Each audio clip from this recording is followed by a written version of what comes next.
அப்படிங்கிற பகுதியில நம்ம அதனுடைய விளக்கங்கள் என்னென்ன அப்படிங்கறத நம்ம இப்போ பார்க்கலாம். முதல்ல தொகைநிலை தொடர் அப்படிங்கிறதுக்கு முன்னாடி சொற்றொடர் அப்படின்னா என்ன? சொற்றொடர் அப்படின்னா என்ன? சொற்கள் பல தொடர்ந்து நின்று பொருள் தருவது. எல்லா சொற்களும் தொடர்ந்து வந்து 2-3 சொற்களா தொடர்ந்து வந்து நின்று பொருள் தந்தா அதுக்கு பேரு சொற்றொடர் அல்லது தொடர் எனப்படும். இப்ப எக்ஸாம்பிள் என்ன கொடுத்திருக்காங்க? நீர் பருகினான், வெண் சங்கு ஊதினான். சோ நீர் பருகினான் அப்படின்னு சொல்லும் பொழுது நாம வெறும் நீர் பருகினான் அப்படின்னு சொல்ல மாட்டோம், நீரை பருகினான் அப்படின்னு சொல்லி நம்ம சொல்லுவோம். அதே வெண் சங்கு ஊதினான் அப்படின்னு சொல்லி பார்க்கும்போது வெண்மையான சங்கினை ஊதினான் அப்படிங்கிற பொருள்ல நமக்கு கிடைக்குது.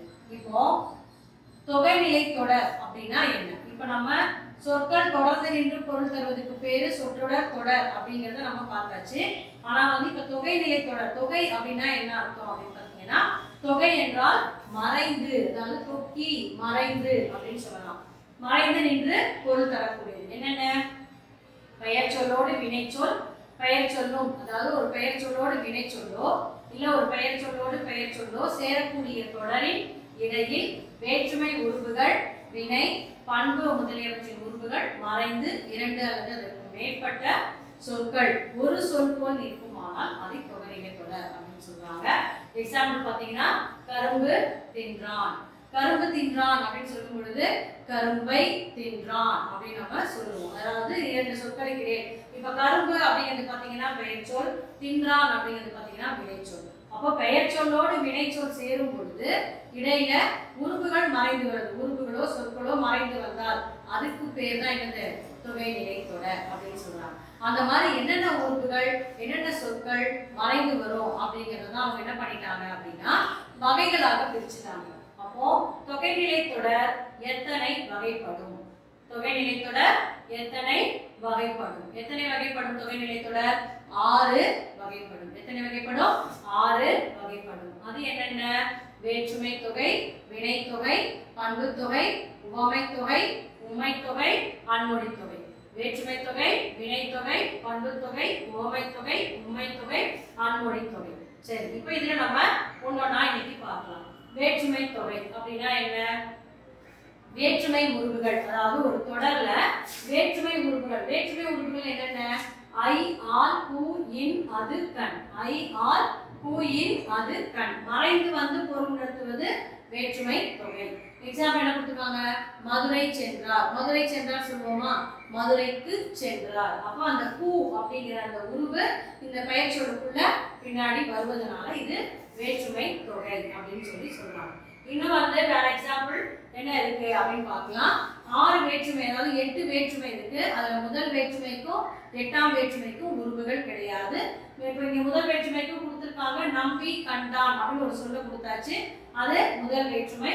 அடுத்தது உருவ சேர்த்து ஒரு உருவா சேர்க்கும் பொழுது நம்பியை கண்டான் ஐ உருவு, நம்பியார் பெற்றான் ஆள் உருவு, நம்பிக்கு கொடுத்தான் பூ உருவு, நம்பியின் பிரிந்தான் இன் உருவு, நம்பியது வீடு அது 6ஆம் வேற்றுமை உருவு. சோ அப்ப வேற்றுமை தொகை அப்படின்னு எடுத்துக்கிட்டீங்கன்னா இது மட்டும் தான் இருக்கா அப்படின்னு பாத்தீங்கன்னா இதுக்குள்ள இன்னொரு உறுப்பில் இருக்கு. அது என்ன அப்படின்னு பாத்தீங்கன்னா வேற்றுமை உறுப்புகள் மட்டும் மறைந்து வராது. சில இடங்கள்ல உருவோடு சேர்ந்து பயனும் மறைந்து வருவது. அதுக்கு பேர் என்னது?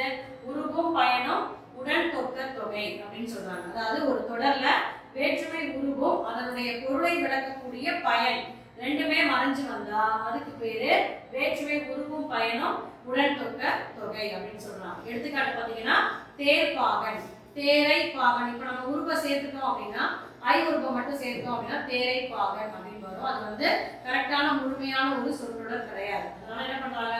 அதனுடைய பயனையும் சேர்த்து மறைச்சிட்டாங்க. தேரை ஓட்டும் பாகன் அப்படின்னு சொல்லி. சோ தேர் அப்படிங்கிறது நமக்கு தெரியும். தேரை ஓட்டக்கூடிய பாகன் அப்படிங்கும்போது இந்த குதிரையை யார் வந்து கண்ட்ரோல் பண்ணி ஓட்டுறாங்களோ அவங்க தான் பாகன் அப்படின்னு சொல்லி அழைக்கிறாங்க. இப்ப நம்ம ஃபிளைட் ஓட்டுறவங்க பைலட் அப்படின்னா சொல்றோம் இல்லையா, கப்பலை ஓட்டுறவர் கேப்டன்லாம் சொல்றோம் இல்லையா, அத மாதிரி தேரை ஓட்டுபவருக்கு பேர் என்னது? தேர்ப்பாகன். சரி, இப்போ அதுல ஐங்கிற வேற்றுமை உருவு மறைஞ்சிருக்கு, ஓட்டும் அப்படிங்கிற பயனும் மறைஞ்சிருக்கு. சரி, இன்னொரு எக்ஸாம்பிள் பாத்தீங்கன்னா தமிழ் தொண்டு. வெறும் தமிழ் தொண்டு அப்படின்னு சொல்ல முடியுமா? தமிழுக்கு செய்யும் தொண்டு அப்படிங்கிற பொருள்ல வர்றதுனால இது தமிழுக்கு பூ வந்திருக்கிறதுனால 4ஆம் வேற்றுமை உருவும் பயனும் உடன் தொக்க தொகை. இப்ப இப்போ அடுத்தது நம்ம பார்க்க போறது என்ன? வினைத்தொகை. வினைத்தொகை அப்படின்னு எடுத்துக்கிட்டீங்கன்னா அது என்ன? வினை என்றாலே என்னது? செயல். அதாவது காலம் கலந்த பெயரெச்சமே வினைத்தொகை அப்படின்னு சொல்லுவாங்க. அதாவது காலம் கலந்த பெயரெச்சம், காலத்தை மறைத்து காட்டக்கூடிய பெயரெச்ச சொற்கள், அதுதான் வந்து என்னது? வினைத்தொகை அப்படின்னு சொல்றாங்க. காலம் காட்டக்கூடிய இடைநிலையும் மறைஞ்சு வந்திருக்கும், அதுக்கு பின்னாடி ஒரு பெயர் சொல்லுவோம், பெயரெச்ச விகுதியும் மறைஞ்சு இருக்கும். வினைப்பகுதியை தொடர்ந்து வந்து ஒரு பெயர், அதாவது அதுக்கு பின்னாடி பார்த்தீங்கன்னா ஒரு பெயர் சொல்லுவோம். முதல்ல வந்து என்ன, காலத்தையும் காட்டாது, அந்த வினையும் என்னது? மறைஞ்சு நிற்கும். அது இல்லாம அதுக்கு பின்னாடி பார்த்தீங்கன்னா ஒரு பெயர் சொல்ல கொண்டு முடிஞ்சிருக்கும். அதுக்கு பெயர் தான் என்னது? வினைத்தொகை. காலம் கலந்த பெயரெச்சமே வந்து வினைத்தொகை. வீசு தென்றல். வீசு தென்றல் அப்படிங்கிறதுக்கு தென்றல் காட்ட சொல்றாங்க. தென்றல் அப்படிங்கிறது ஒரு பெயர் சொல், வீசு அப்படிங்கிறது ஒரு எச்ச வினை அப்படின்னு சொல்லலாம். அதாவது முற்றுப்பெறாத ஒரு வினை சொற்கள் அப்படின்னு சொல்லலாம். அடுத்தது பாத்தீங்கன்னா கொள்களிறு. கொள்களிறு அப்படிங்கறத வந்து நம்ம மூணு காலத்துக்கும் சேர்த்து பார்க்கும் பொழுது இங்க வீசும் தென்றலுக்கு பாருங்க, வீசிய காற்று, வீசுகின்ற காற்று, வீசும் காற்று. அதே மாதிரி கொள்களிருக்கு பாருங்க, கொன்ற களிறு, கொள்கின்ற களிறு, கொள்ளும் களிறு. இந்த மாதிரி மூன்று காலத்திற்கும் பொருந்துற மாதிரி நமக்கு இங்க பொருள் தருவதனாலதான் இதுக்கு பேரு வினைத்தொகை அப்படின்னு சொல்றாங்க. வேற்றுமை தொகை மாதிரி வினைத்தொகையில ஏதாவது பிரிவு இருக்கா அப்படின்னு பாத்தீங்கன்னா உட்பிரிவுகள் எதுவும் கிடையாது. ஆனா நமக்கு தெரிந்த வினைத்தொகை இல்லாம வேறு சில சொற்கள் அது என்னென்ன அப்படிங்கிறத பாத்தீங்கன்னா அணிகலன், எழும் காட்சி, அமரும் கோலம், உறைவிடம், சுடுமண், திரைக்கடல், இது எல்லாமே வினைத்தொகை சொற்கள் அப்படின்னு சொல்றாங்க. சரி, இப்ப நம்ம அடுத்து பார்க்க போறது வினைத்தொகை முடிச்சாச்சு, வேற்றுமை முடிச்சாச்சு. அடுத்து நம்ம பார்க்க போறது பண்பு தொகை. சோ பண்பு தொகை, பண்பு என்றாலே என்னது? ஒரு பொருளினுடைய நிறம், அளவு, சுவை, வடிவம். ஒரு பொருள் எடுத்துக்கிட்டீங்கன்னா இத்தனையும் அந்த பொருளுக்குள்ள இருக்கும் இல்லையா? சோ அதை வந்து அந்த பண்பு பெயருக்கும் அதை தழுவி நிற்கக்கூடிய பெயர் சொல்லுக்கும் இடையில் மை அப்படிங்கிற விகுதியும் ஆகிய, ஆன அப்படிங்கிற சொற்களும் மறைந்து வந்தால் அதுக்கு பேர் என்னது? பண்பு தொகை அப்படின்னு சொல்றாங்க. உதாரணம் பார்த்தீங்கன்னா புரியும். செங்காந்தள் அப்படிங்கிறது செம்மை ஆகிய காந்தள். செங்காந்தள் அப்படிங்கிறது ஒரு பூ, அந்த செம்மை ஆகிய காந்தல் சிவப்பு நிறத்தில் இருக்கக்கூடிய மலர், காந்தல் மலர். சோ செம்மை ஆகிய காந்தள் அப்படின்னு சொல்றாங்க. வட்ட தொட்டி அப்படின்னு பாத்தீங்கன்னா வட்டமான தொட்டி. வட்டம் அப்படிங்கிறது அந்த வடிவத்தை குறிக்குது, தொட்டியினுடைய வடிவத்தை குறிக்குது. ஆனைங்கிறது என்னது? அந்த உருவுகள் மறைந்து வருது, சொல்லுருவு மறைஞ்சு வந்திருக்கு, அதனால அதுக்கு பேர் என்னது? வட்ட தொட்டி. அடுத்தது பாத்தீங்கன்னா இன்மொழி அப்படிங்கிறது இனிமையான மொழி அப்படின்னு சொல்றாங்க. சரி, அடுத்தது இதுல வந்து நம்ம வேற்றுமை தொகையில எப்படி பிரிவு இருக்கோ அதே போல இதுலயும் வந்து உங்களுக்கு இரு பெயர் ஒட்டு பண்பு தொகை அப்படின்னு இன்னொரு பிரிவு கொடுத்துருக்காங்க. என்ன பெயர் கொடுத்துருக்காங்க? இரு பெயரொட்டு பண்பு தொகை. அப்படின்னா என்ன அர்த்தம்? சிறப்பு பெயர் முன்னும் பொது பெயர் பின்னும். ஒரு பொதுவான பெயர், அதுக்குரிய சிறப்பு பெயர், இந்த ரெண்டுத்துக்கும் இடையில ஆகிய அப்படிங்கிற பண்பு உருவு மறைஞ்சு வந்ததுன்னா அதுக்கு பேர் என்னது? இரு பெயரொட்டு பண்பு தொகை. எக்ஸாம்பிள் பாருங்க, மார்கழி திங்கள். மார்கழி திங்கள் சாரை பாம்பு. மார்கழி திங்கள் சாரை பாம்பு. திங்கள் அப்படின்னு எடுத்துட்டீங்கன்னா அது வந்து பொதுவான பெயர், மாதம் அப்படிங்கிறது. அதே அதுல மார்கழிங்கிறது என்னது? சிறப்பு பெயர், மாதத்திற்கு சிறந்தது மார்கழி அப்படின்னே சொல்லுவாங்க. சோ அப்ப மார்கழி திங்கள் அப்படிங்கும் பொழுது ஏன்னா அந்த சிறப்பு பெயர் பொது பெயர், மார்கழி ஆகிய திங்கள் அப்படிங்கிற பொருள் நமக்கு தரதுனால அந்த ஆகியன்ற உருவு அங்க மறந்ததுனால இது இரு பெயர் ஒட்டு பண்பு தொகை. ரெண்டுமே பெயர் சொற்கள், அதுதான் இங்க இம்பார்ட்டன்ட். ரெண்டுமே என்னது? பெயர் சொற்கள். எதுவுமே இங்க வினை வரல, ரெண்டுமே பெயர் சொற்கள். பெயர் சொற்களுக்கு இடையில வந்து ஆகிய, ஆனங்கிற உருவு, அதுல வந்து பொது பெயரா ஒண்ணு இருக்கும், சிறப்பு பெயரா ஒண்ணு இருக்கும். சோ இந்த டெஃபினேஷன், இந்த விளக்கம் நல்லா பார்த்துக்கோங்க, ஏன்னா இது கன்ஃபார்மா கேட்பாங்க. அடுத்தது சாரை பாம்பு. சாரை ஆகிய பாம்பு. பாம்புங்கிறது பொது பெயர், சாரைங்கிறது அதனுடைய பிரிவுல ஒண்ணு அப்படிங்கும் பொழுது நாகப்பாம்பு, ராஜபாம்பு, எத்தனையோ பாம்பு வகைகள் இருக்கு. சோ அதுல சாரை அப்படிங்கிறது அந்த பாம்பு வகைகள்ல ஒன்று அப்படிங்கிறதுனால அந்த சாரைங்கிறது என்னது?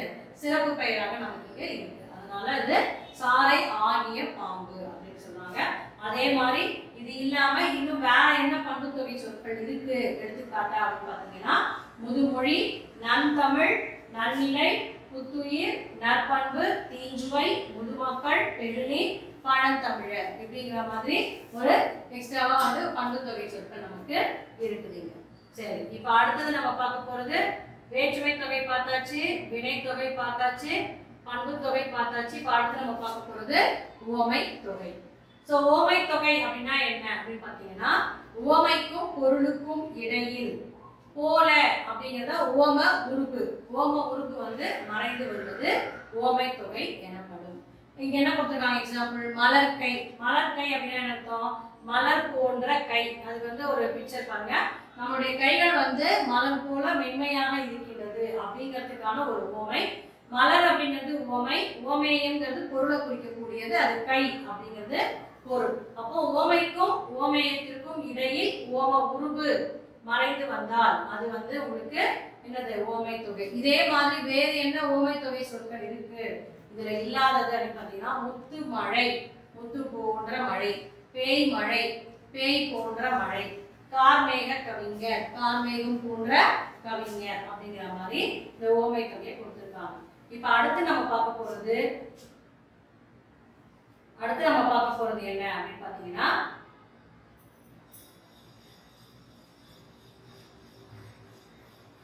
அடுத்தது உம்மை தொகை. அடுத்து நம்ம பார்க்க போறது இது உம்மை தொகை. இரண்டு சொற்களுக்கு இடையிலும் இறுதியிலும் அப்படிங்கிற இடைச்சொல் மறைந்து வருவது உம்மை தொகையாகும். உம்மை தொகை அப்படிங்கிறது வந்து பாத்தீங்கன்னா, எண்ணல், எடுத்தல், முகத்தல், நீட்டல் அப்படிங்கிற 4 அளவு பெயர்களை கொண்டு தொடர்ந்து வரும் அப்படின்னு சொல்றாங்க. எடுத்துக்காட்டு பாருங்க. அண்ணன் தம்பி, அண்ணனும் தம்பியும்.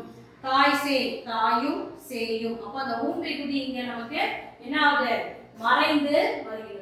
விகுதி உங்கிற இடைச்சொல் மறைந்து வருவதனால நமக்கு அது என்னது? உம்மை தொகை அப்படின்னு சொல்றாங்க. அண்ணனும் தம்பியும் தாயும் சேயும் அப்படின்னு விரித்து நமக்கு பொருளை உணர்த்துகின்றன. சரி, இப்ப இதுல வந்து இது மாதிரியே வேற என்ன வார்த்தைகள் இருக்கு? இப்ப விகுதி மறைந்து வந்தால் அதுக்கு என்ன பேரு? விகுதி வெளிப்படையா வந்தா அதுக்கு என்ன பேரு?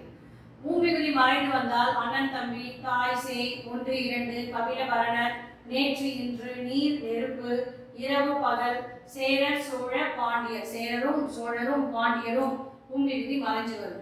ஒருவேளை வெளிப்படையாக வந்தால் அதுக்கு பேர் என்ன அப்படின்னா எண்ணும்மை அப்படின்னு சொல்றாங்க. அண்ணனும் தம்பியும் இதேதான். விகுதி வெளிப்படையா வந்துச்சுன்னா இரவும் பகலும் காலையும் மாலையும் விகுதி வெளிப்படையா வந்தால் எண்ணும்மை. அதே விகுதி மறைந்து வந்தால் அதுக்கு பேர் என்னது? உம்மை தொகை. இப்ப இது வரைக்கும் நம்ம வேற்றுமை தொகை, வினைத்தொகை. வேற்றுமை தொகை என்ன பார்த்தோம்? வேற்றுமை தொகை, அது கூட வேற்றுமை குருவும் பயனும் உடன் தொக்க தொகை அது பார்த்தோம். அடுத்தது வினைத்தொகை பார்த்தோம், பண்பு தொகை பார்த்தோம். பண்பு தொகை என்ன பார்த்தோம் எக்ஸ்ட்ராவா கூட? இரு பெயரொட்டு பண்பு தொகை. 2 பெயர் சொல்ல ஒட்டி வரக்கூடிய பண்பு தொகை என்ன அப்படிங்கிறது பார்த்தோம். அடுத்தது உவமை தொகை அப்படிங்கிறது பார்த்தாச்சு. உம்மை தொகை அப்படிங்கிறதையும் பார்த்தாச்சு. இப்ப கடைசியா நம்ம பார்க்க போறது அன்மொழி தொகை. அன்மொழி தொகை அப்படின்னா வந்து என்ன? வேற்றுமை, இப்போ நம்ம பார்த்தோம் இல்லையா? வேற்றுமை, வினை, பண்பு, உவமை, உம்மை இந்த 5மே இல்லாமல் வேறு சொற்கள் வருவது அதுக்கு பேர் தான் என்னது? அன்மொழி. அன்மொழி அப்படின்னா என்ன அர்த்தம்னா அல்லாத மொழி, அல்லாத சொல் அப்படின்னு அர்த்தம். அதாவது இது வரைக்கும் நம்ம உறுப்புகள், சொல்லுறுப்புகள் இதெல்லாம் மறைஞ்சு வந்தா இதுக்கு இந்த பெயர் அப்படின்னு பார்த்தோம் இல்லையா? இது எதுவுமே இல்லாம புதுசா ஒரு சொற்கள் உள்ள நுழையிறது அதுக்கு பேர் தான் என்னது? அன்மொழி தொகை. எடுத்துக்காட்டு பார்த்தீங்கன்னா புரியும். சிவப்பு சட்டை பேசினார் அப்படின்னு சொல்றாங்க. சிவப்பு சட்டை பேசினார். சிவப்பு சட்டை பேசுமா? சிவப்பு சட்டை அணிந்தவர் பேசினார் அப்படின்னு சொல்றாங்க. அதே மாதிரி முறுக்கு மீசை வந்தார். முறுக்கு மீசை வந்தாரா? முறுக்கு மீசை உடைய யாரோ ஒருத்தர் வராங்க. ஸோ இதுதான் வந்து இதுக்கு எக்ஸாம்பிளா கொடுத்துருக்காங்க. ஸோ நம்ம இது வரைக்கும் நம்ம என்ன பார்த்தோம் அப்படின்னா, தொகைநிலை தொடர் அப்படிங்கிறதுல என்னென்ன இருக்கு அப்படின்னு பார்த்தோம். தொகைநிலை தொடர் என்றால் என்ன, அது வந்து அதனுடைய வகைகள் என்னென்ன, அந்த வகைகளினுடைய விளக்கம் அத்தனையும் நம்ம பார்த்தாச்சு. இது அத்தனையுமே நமக்கு எதுக்கு பயனுள்ளதா இருக்கும் அப்படின்னு பார்த்தீங்கன்னா, இலக்கண குறிப்புக்கு நமக்கு ரொம்பவே இது பயனுள்ளதா இருக்கும். நம்மளால ரொம்ப எளிமையா வந்து என்னென்ன இலக்கண குறிப்பு அப்படிங்கிறது நம்மளால ரொம்ப எளிமையா நம்மளால கண்டுபிடிச்சு எழுத முடியும். அதுதான் இந்த தொகைநிலை தொடருடைய சிறப்பு. இதை வந்து நல்லா படிச்சு தரப்படி வச்சுக்கணும். சரிங்களா? நன்றி, வணக்கம்.